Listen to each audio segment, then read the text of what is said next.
Warning, censorship. Warning, censorship.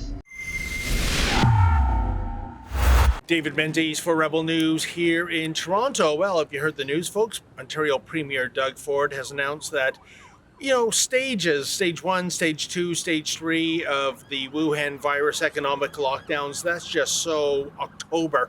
No, in November, we have color-coded stages like yellow and orange.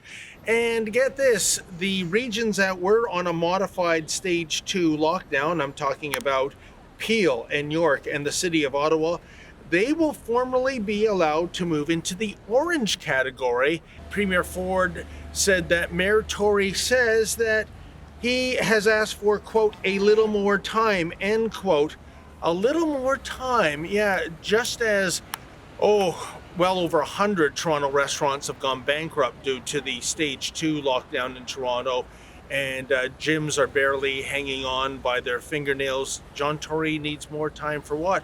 Well, maybe it's to implement some of his crackpot policies. If you can imagine, just several days ago, folks, Mayor Tory says that when the restaurants do open for sit-down dining, he wants diners to wear the mask in between bites of their dinner and sips of their drinks. Now, I'm not making this up, folks. That's what he said. I reached out to city spokesman Don Pete. I asked, is this a prank or something? And, Mr. Pete said this to me, quote, I think that would be an incorrect interpretation of what he said. Okay, well, what exactly did the mayor say? Check out this clip from CP24. Whenever we're able to bring back indoor dining, wouldn't it make sense if customers had to wear masks unless they are actually eating or taking a drink? Steve says you see people hanging out and talking with masks off and not actually eating or drinking. Tough to enforce. And, Steve, well, it is, but not so tough for the restaurateur to enforce. And a lot of them were trying very hard to do that. But that's the kind of thing in my contemplation that we may have to look at as people will call it fine tuning. But on my doors open safely kind of approach, that's the kind of thing that you may have to say, which is you're going to be a little more stringent about when people have to wear a mask, which is aside from the fact when you're taking a sip or when you're taking a bite, you have the mask on. So while you're waiting for your food, while you're looking at the menu, all those times you keep it on. And it is going to be incumbent upon the restaurateurs.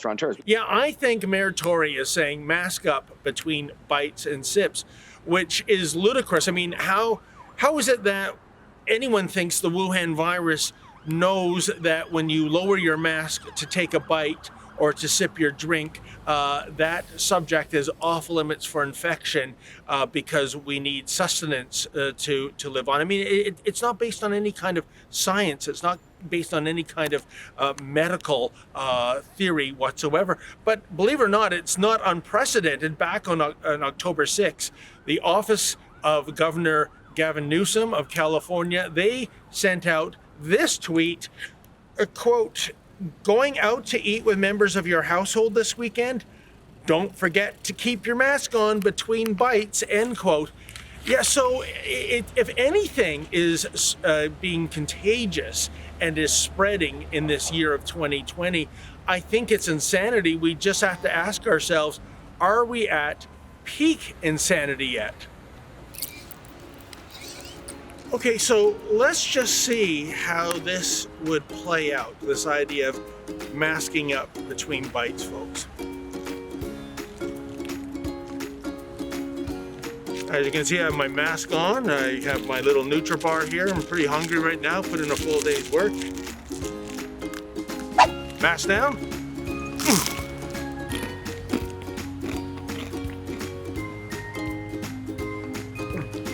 Mask down.